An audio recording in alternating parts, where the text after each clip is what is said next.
ಪ್ರದೇಶದ ಅಯೋಧ್ಯ ಶ್ರೀರಾಮ ಮಂದಿರದ ಉದ್ಘಾಟನೆ ಹಾಗೂ ರಾಮಲಲ್ಲಾ ವಿಗ್ರಹದ ಪ್ರಾಣ ಪ್ರತಿಷ್ಠಾಪನೆ ವೇಳೆ ಭಗವಾನ್ ಶ್ರೀರಾಮ ಅಯೋಧ್ಯೆಗೆ ಬರೋದಿಲ್ವಂತೆ. ಈ ಮಾತನ್ನು ಬಿಹಾರದ ಸಚಿವ ತೇಜ್ ಪ್ರತಾಪ್ ಯಾದವ್ ಹೇಳಿದ್ದಾರೆ.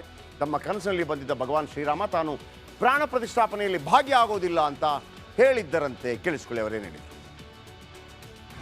तो ये लोग जो है धर्म को राम जी आगे हो जाते हैं और फिर चुनाव खत्म हो जाता है तो राम जी को पूछ बंद हो जाता है। फिर राम जी कहीं भी जाएं तो कोई जरूरी है कि जिस दिन 22 तारीख को कर रहा उसी दिन राम जी आएंगे?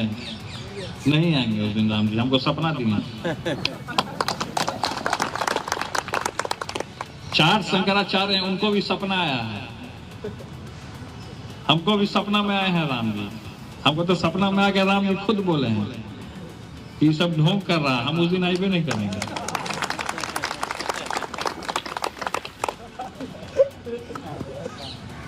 तो ये लोग जो ತೇಜ್ ಪ್ರತಾಪ್ ಯಾದವ್, ಲಾಲೂ ಯಾದವ್ ಅವರ ಪುತ್ರ,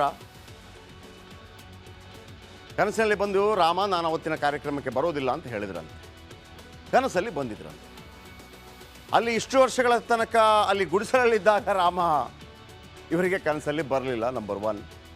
ಇವರ ತಂದೆ ಮೇವಕಾರಣದಲ್ಲಿ ಜೈಲಿಗೆ ಹೋದಾಗ ನಿಮ್ಮ ತಂದೆ ಜೈಲಿಗೆ ಹೋಗ್ತಾರಪ್ಪ ಅಂತ ಬಂದು ಹೇಳಿಲ್ವಾ ರಾಮ?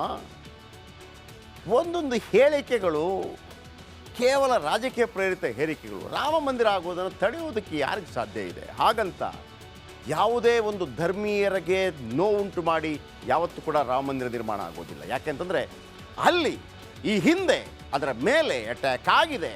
ಆಮೇಲೆ ಸುಪ್ರೀಂ ಕೋರ್ಟ್ ಅದರ ಜಡ್ಜ್ಮೆಂಟ್ ಕೊಟ್ಟಿದೆ. 3 ದೇವಸ್ಥಾನಗಳ ಬಗ್ಗೆ ಯಾವತ್ತಿನಿಂದ ಇವತ್ತಿನ ತನಕ ಅಶೋಕ್ ಸಿಂಘಾಲ್ ಅವರು ಕೂಡ ಹೇಳಿದ್ದದನ್ನೇ. ಅನೇಕ ದೇವಸ್ಥಾನಗಳನ್ನು ಒಡೆದು ಹಾಕಲಾಗಿದೆ, ಅದು ಸತ್ಯ. ಆದರೆ ಅಯೋಧ್ಯೆ, ಕಾಶಿ, ಮಥುರಾ ಇದನ್ನಾದರೂ ಬಿಟ್ಟುಕೊಡಬೇಕು ಅಂತೇಳಿ. ಅದೂ ಅಲ್ಲದೆ ಇಲ್ಲಿರುವಂಥ ಮುಸ್ಲಿಮರಿಂದ ಆಗಿದ್ದಲ್ಲ ಅದು. ಯಾರೋ ದಾಳಿಕೋರರು ಬಂದಂಥ ಸಂದರ್ಭದಲ್ಲಿ ಆಗಿದ್ದನ್ನು ಇಲ್ಲಿಯ ಮುಸ್ಲಿಮರಿಗೂ ಕಟ್ಟಬಾರದು.